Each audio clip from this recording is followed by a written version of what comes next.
ke channel Cikgu Syahrom Syah dari Akademi YouTuber Guru Malaysia. Hai, apa khabar semua? Bersama dengan Cikgu pada hari ini untuk pelajaran Pendidikan Jasmani dan Kesihatan bagi tahun 2. Adakah anda bersedia? Untuk hari ini kita akan teruskan dengan Pendidikan Kesihatan di bawah unit 9 Hari yang Ceria dalam tajuk Gaya Hidup Sihat. Sebelum kita teruskan, kita lihat dahulu standard kandungan yang akan kita kuasai pada hari ini.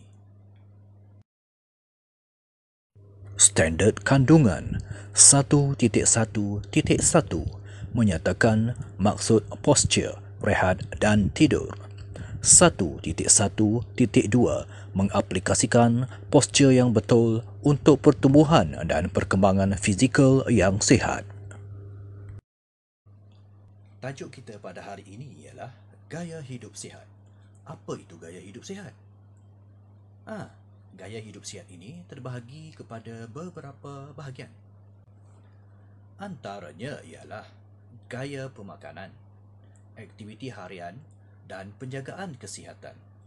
Hari ini kita akan lihat pada aktiviti harian kita yang berkaitan dengan gaya hidup sihat. Kita perlu mengetahui dan mengamalkan postur, rehat dan tidur yang betul dalam aktiviti harian kita. Apa itu postur? Apa itu rehat? Dan apa itu tidur? Jangan susah hati, cikgu akan terangkannya kepada kamu satu persatu.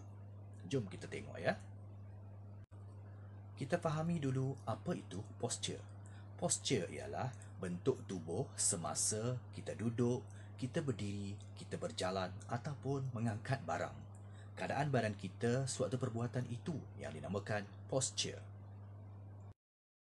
Apa pula maksud rehat? Adakah ketika loceng di sekolah berbunyi, lebih kurang pukul 10, kita beramai-ramai ke kantin itu dinamakan rehat? Bukan. Rehat bermaksud berhenti sementara daripada melakukan sebarang aktiviti fizikal dan mental. Tidur pula, apa maksudnya? Semua orang tahu kan? Malam-malam kita akan tidur lena.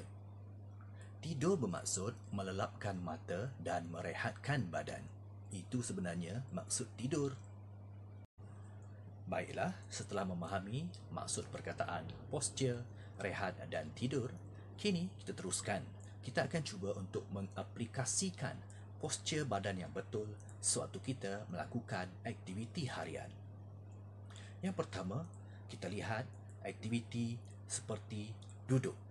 Adakah kita duduk selama ini betul? Kita fokuskan cara duduk di atas kerusi, sewaktu di sekolah ataupun di rumah. Kita lihat gambar yang cikgu tunjukkan ini.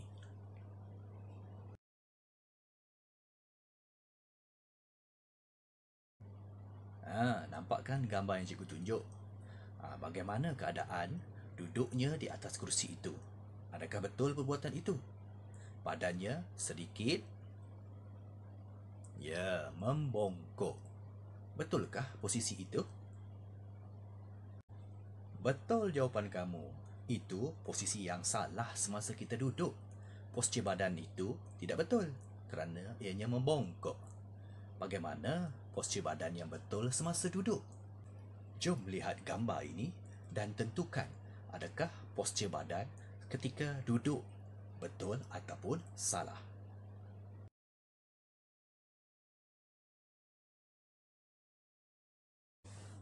Ya, betul. Kita perlu duduk dengan postur yang tegak semasa duduk di atas kerusi. Barulah badan kita selesa. Bagaimana pula postur badan semasa berdiri? Kita lihat gambar ini dahulu.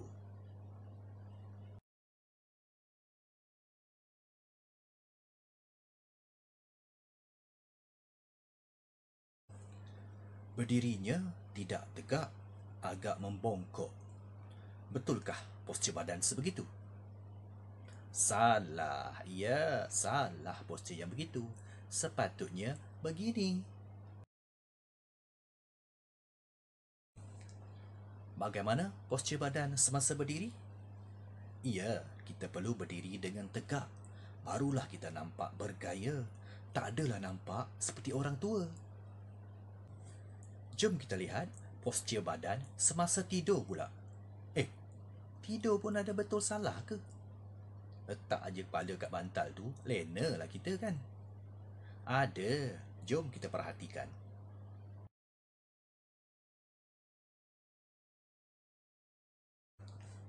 Nampak gambar tadi? Apa yang salah dalam postur badan semasa tidur itu?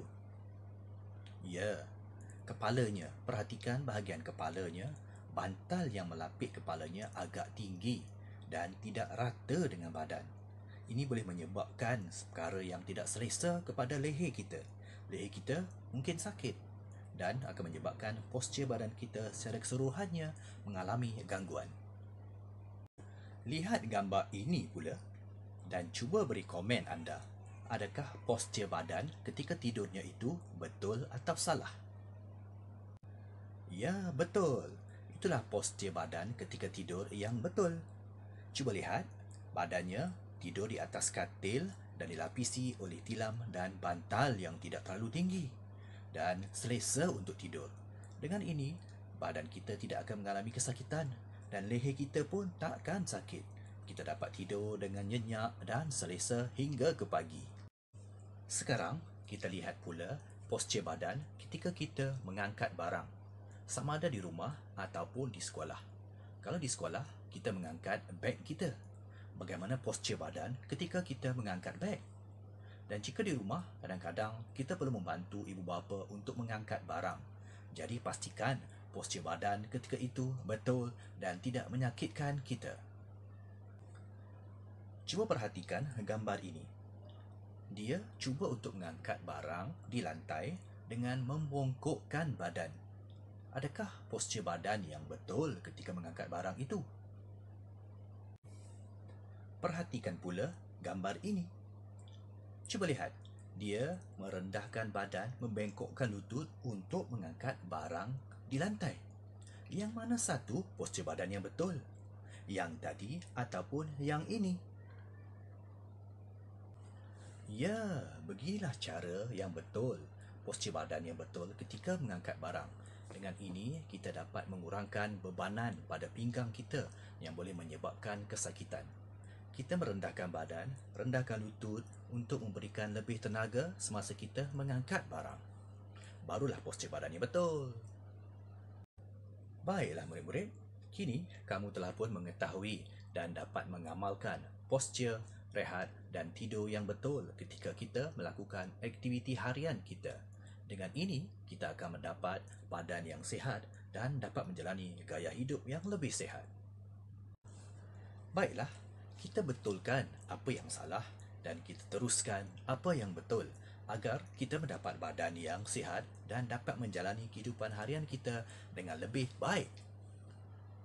Baiklah murid-murid, ini sahaja masa kita pada kali ini. Kita akan berjumpa lagi pada siaran yang berikutnya. Okey, jaga diri, amalkan gaya hidup sihat. Bye.